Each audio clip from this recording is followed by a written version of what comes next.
Hi everyone, and welcome back to the channel.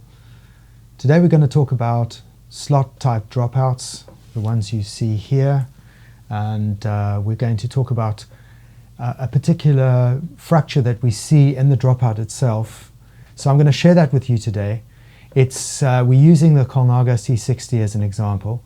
It's not that there's anything wrong with this bicycle, it's just that it's a common issue that we see across the board, and some people get confused as to whether the bicycle is rideable or not, when indeed, if you understand the actual design elements that go into making the dropout and the hanger itself, you'll see that in this case this bicycle is quite rideable. Here we have a Colnago C60. You can see, beautiful bike, quite an expensive bicycle, and what it has is it has carbon stays into an aluminium dropout which is inserted as a lug into the two stays. Now if this was a carbon dropout, we would be able to repair this area by re-injecting this form. However, because this is aluminium, we end up with a potential problem. So let me show you what I'm talking about here. So the client obviously sent this in via his bicycle shop, deeply concerned as to whether he would ever be able to ride this bicycle again. And you can see, if I tip this out, we have the end of the dropout. Now, let me hold it so you can see this. The end of the dropout has snapped off. So that would have been, it's very small, would have been like that. This would have been caused by any number of issues, but most importantly would have been the angle of the hanger would have bent inwards and snapped off that way. So the issue that we're talking about here is this bicycle repairable? Well, the short answer is, and this is really good, some good news, is that you don't need to repair it. Now some people would say, what? Are you crazy? You can see it's broken, the hanger will fall out, blah, blah, blah. This is why I'm doing this video. So I'm trying to help you to understand how these things work.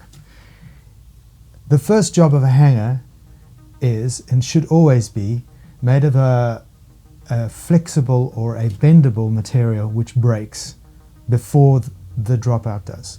That's the first mistake in a lot of bicycles that get designed, is that these little bits on the end of the dropout snap off way before these do. So that's the first issue that we see here, is in some of these designs these areas are not really well thought through. So the second real point is, why do we need to insert two screws in to hold the hanger? And what purpose do these screws have? Well, it's very simple. These screws are here to hold the hanger in position when the wheel is off, or when the hub is not connected to the frame. It really doesn't have any other purpose. So it doesn't have any structural purpose. I mean, you can see how tiny these screws are. If I can just get this one out. You see, they don't really have, you imagine the forces that go through the back of the bicycle. These tiny little screws here are not going to do much good. Neither is that. So the point is then, how does this whole thing work? Well, let's say, for example, we took these out of the frame, okay? These two screws, these mounting screws. And we said this was the latest design, it had no screws in it, and it was merely a press fit. Would it still work? And the answer is, of course it would. Because when you slot the wheel into position and you clamp down the lever, it binds the hanger to the dropout like a vice does, both on this side and on the non-drive side.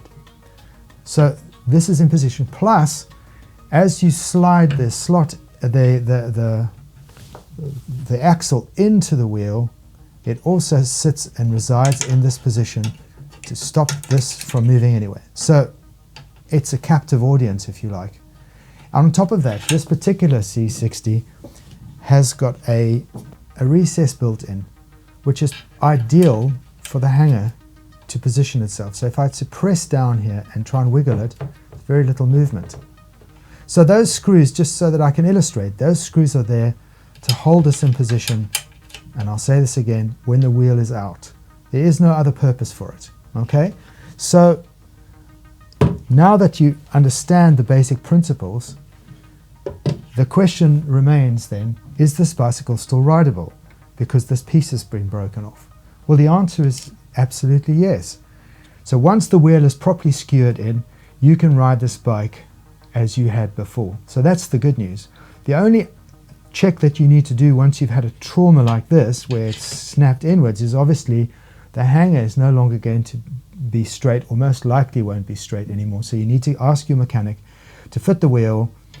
Use what mounting screws you have, of course. So basically just put that screw in,